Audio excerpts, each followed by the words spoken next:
Well, today is a very, very special day here at CHCH and Morning Live because we are unveiling our brand spanking new fancy patio that we're going to be using throughout the show, which is really cool. It's also a really cool hangout for our staff to take in the sunshine. So welcome everybody. Welcome to the new space.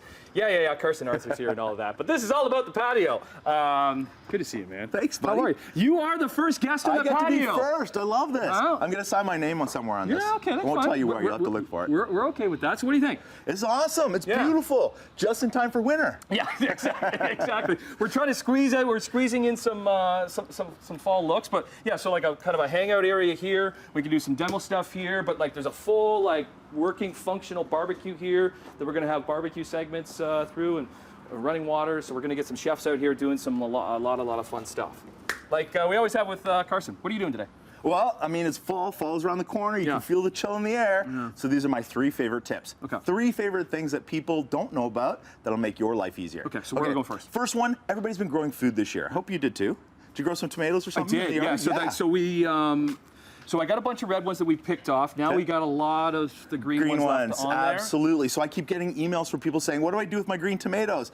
And there's only so much green tomato relish you can live with. So here's one of the easiest tricks to ripen these up at home. Very simple. So you're going to take your green tomato and you're going to actually wrap it in just a piece of newspaper.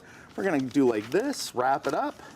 Nice and simple, not complicated. And we're gonna put it down into a paper bag just like that. We're gonna wrap the other tomatoes, and then we're gonna put an apple in. Now this is an Asian pear apple, which will work just fine. But you're gonna put that into the bag as well. Does it matter that No, it doesn't matter. No, not at all. No, that's fine. Because what's going to happen is as the apple decomposes, as it starts to ferment in the bag, the ethylene gas ripens your tomatoes.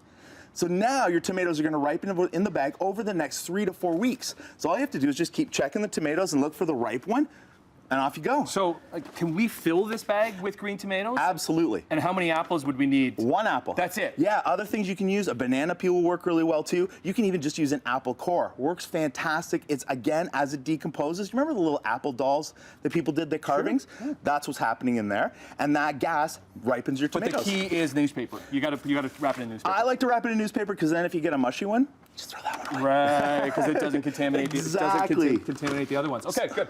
Let's talk about bulbs, all right? This is the time of year people start talking about bulbs. Now, there's a few things to remember when we're talking about bulbs, or we're going to talk about garlic as well. They need to be planted when outdoor temperatures at night are 4 degrees or colder.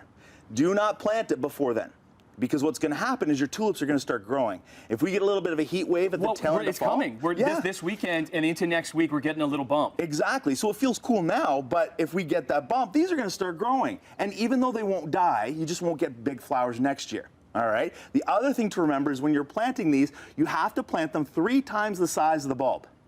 All right? So if this is a 1-inch bulb, you need to go 3 inches down. Okay. Now here's where it gets really fun. This is my new favorite fall tool. This is from Craftsman, and the reason I love this particular auger is it has the measurements right here. So you actually know how deep you're going when you drill down into the soil with it. So you can actually get the perfect measurement for planting your bulbs. And the best part, this little tool does 165 holes. So I go out there and I'm just planting all of my bulbs, pop it right in, off we go, simple. I don't have to disturb the soil anymore around the roots of my perennials or my trees.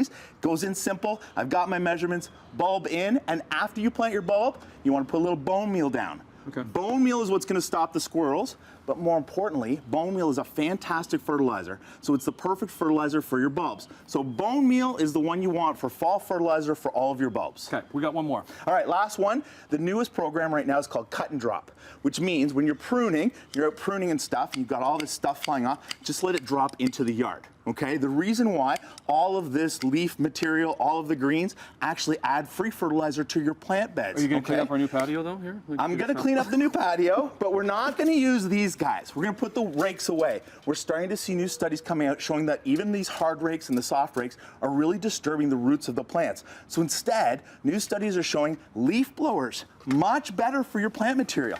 Yeah, so spray. You do that. You can have some fun with it. There you go. There you go. So you're getting.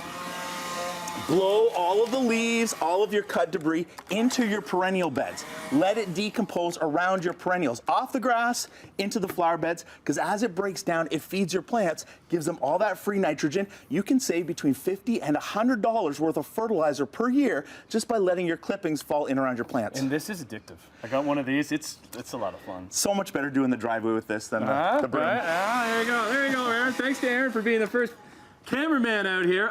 Big shout out to Wayne too. Can we get Wayne right there? Yes, there's our project manager. Way to go, Wayne!